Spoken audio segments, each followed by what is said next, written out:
afternoon, and we are back. I am Shani, and welcome to the Shani View, designed for happy life, engineered to last. The purpose of my podcast is to exemplify dreams and goals and how to achieve them through self-motivation and inspiration from others. There is a saying, give a man a fish and you feed him for a day.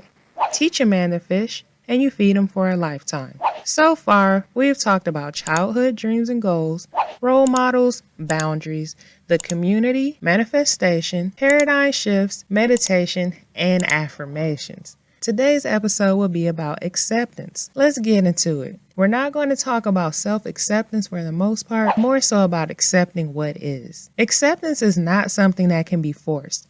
The story of learning how to accept things always begins with not being able to accept them and then finding a way to do so. Here are a few helpful beginner steps. Number 1, observe what is going on and become aware. Take an inventory of what is around you.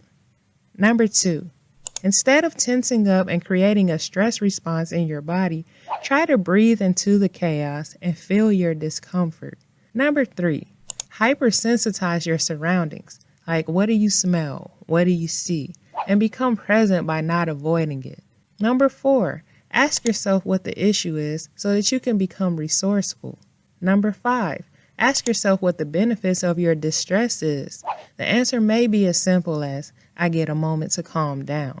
These steps won't always come into play because we have trained our minds and bodies to wear issues as a badge, but this causes constriction. But as a beginner, try to commit to at least one of these steps whenever you're faced with an unsettling situation. The more you practice it, the more natural it will become. Acceptance is not a form of giving in, nor is it a sign of weakness. Is there anything weaker than opting to live in a state of blissful ignorance simply because we don't want to be confronted with reality? Or how about refusing to observe things as they really are? Let's say you hurt yourself by stepping on some broken glass.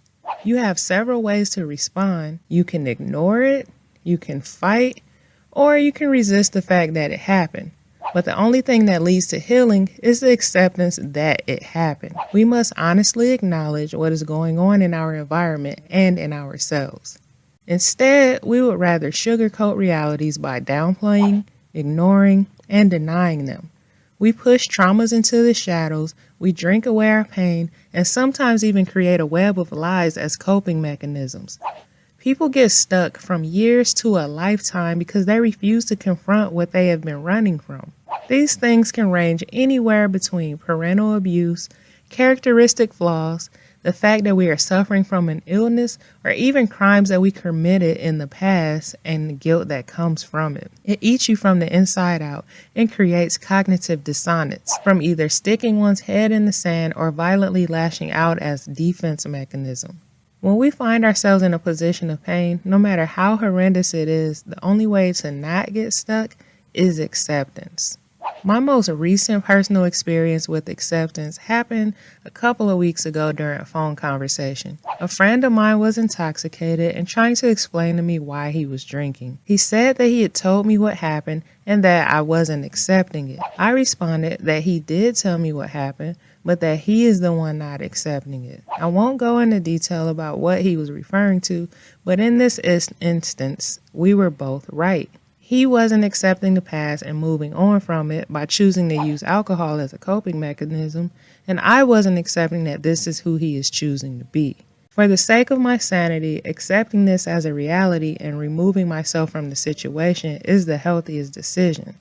When pain is overwhelming and the reality seems too heavy to bear, then the act of acceptance becomes radical, especially when the things we accept conflict with our ideas and beliefs on how we think life should be. It's hard because we keep certain assumptions in our mind for people and things. We want them to get along with our assumptions, and that's not fair. If we can come into an absolute acceptance of everything as it is within ourselves and our lives, then life will happen on a larger scale.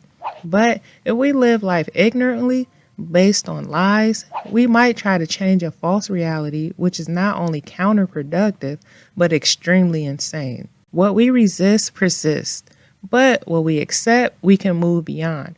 Radical acceptance is a powerful act of courage that tells the world we are strong enough to find healthy ways to deal with it. We can't control things outside of ourselves, nor can we change the past or uncertainties of the future, but we do control the position we take toward life. I'm going to end this episode with the serenity prayer. God, grant me the serenity to accept the things I cannot change, the courage to change the things I can, and the wisdom to know the difference. My next episode will be a topic chosen by a listener. So, if you like what you hear, please follow, subscribe, like, add, request, comment, and share. Yeah, all of that good stuff. See yous Monday.